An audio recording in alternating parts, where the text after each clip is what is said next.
সময় যেমনি ভাবে কারোর জন্য অপেক্ষা করে না, ঠিক তেমনি ভাবে মানুষের জীবনেও কিন্তু খারাপ সময় সারা জীবন থাকে না। খারাপ সময়ের সাথে যদি আপনি একটু ধৈর্য ধারণ করে মোকাবেলা করতে পারেন, তাহলে কিন্তু ঠিকই আপনার জীবনে একদিন আল্লাহ তাআলা সুখ শান্তিতে ভরপুর করে দেয়। আসলে সব কিছুতেই ধৈর্য ধারণ করতে হয়। আপনি যদি ধৈর্য না ধরেন, তাহলে কোনো কিছুতেই আপনি সাকসেস হবেন না। আসসালামু আলাইকুম ভিউয়ার্স, কেমন আছেন সবাই? আশা করি সবাই আল্লাহর রহমতে ভালো আছেন। আলহামদুলিল্লাহ, আমরা অনেক ভালো আছি। তো এখন দুপুরবেলা বরাবরের মতো নতুন একটা ভিডিও নিয়ে আপনাদের সামনে আমি হাজির হলাম। তো এখন আমি একটু মাংস কষাবো, মাংস রান্না করব। তো ভাবলাম আমি সেটা আপনাদের সাথে শেয়ার করি। তো আমি অলরেডি কিন্তু চুলাতে একটি পাতিল বসিয়ে দিয়েছি। এর মধ্যে আমি তেজপাতা, এলাচি, লবঙ্গ আর দারচিনি দিয়ে দিয়েছি। এখন আমি কিছুটা পেঁয়াজ কুচি দিয়ে দিব।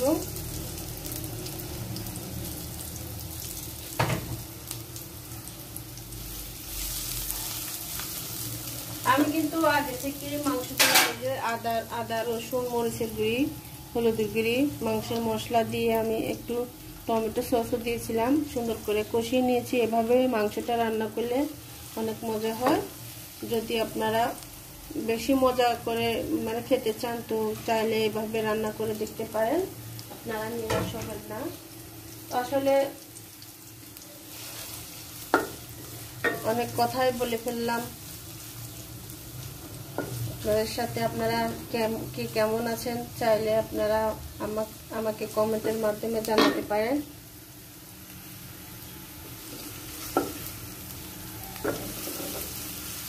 আদা রসুন জিরা বাটা, এগুলো একটু পেঁয়াজ বাটাটা দিয়ে দিচ্ছি।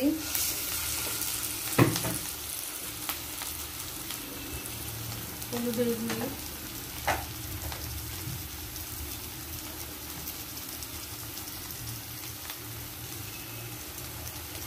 ধনের গুঁড়ি, জিরার গুঁড়ি 2 চামচের মতো দিয়ে দিলাম।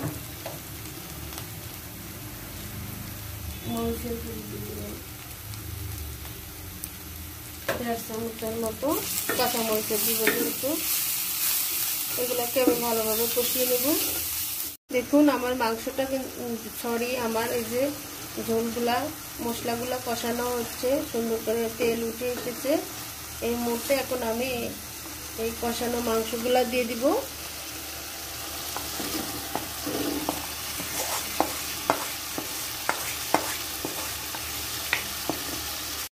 শেয়ার করব আমি ডাল বড়া বানিয়ে নেব। এর ভিতরে 3 রকমের ডাল আছে, মটর ডাল, মসুর ডাল আর মুগ ডাল। আমি সুন্দর করে পাটায় পিষে নিয়েছি। আপনারা চাইলে ব্লেন্ডারও নিতে পারেন, পিষে নিতে পারেন। আর এর ভিতরে আমি আদা রসুন জিরা বাটাও দিয়ে দিচ্ছি। এই যে গুঁড়ি,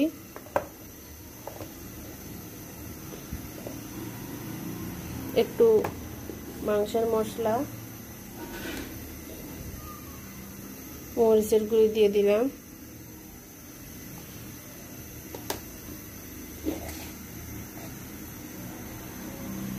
আর একটু গরম মশলা,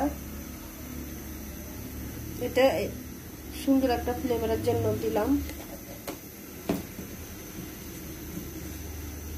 লবণ দিলাম। এরপরে যে এগুলো হচ্ছে বাঁধাকপি, আমি সুন্দর করে এগুলোকে কুচু কুচু করে নিয়েছি। এভাবে করে নেবেন, এভাবে করে নিলে মানে ভালো হয় আর কি। আর এটা অনেক মজা হয় খেতে। তো আগে আমি দেখি কতগুলো যায় এখানে। মুসমুসে হওয়ার জন্য একটু চাউলের গুঁড়িও দিয়ে দিলাম। এই যে পেঁয়াজ কলি দিলাম, ধনে পাতা দিয়েছি। এরপর আমি কিছু পেঁয়াজ কুচি দিয়ে দিব,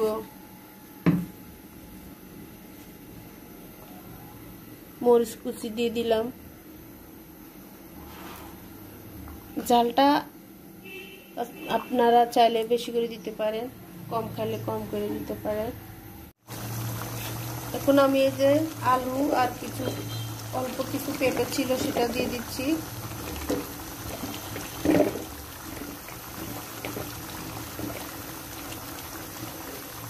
একটু টেস্টিং সল্ট, লবণটা দেখে নিয়েছি, আর একটু বেকিং পাউডার দিয়েছি।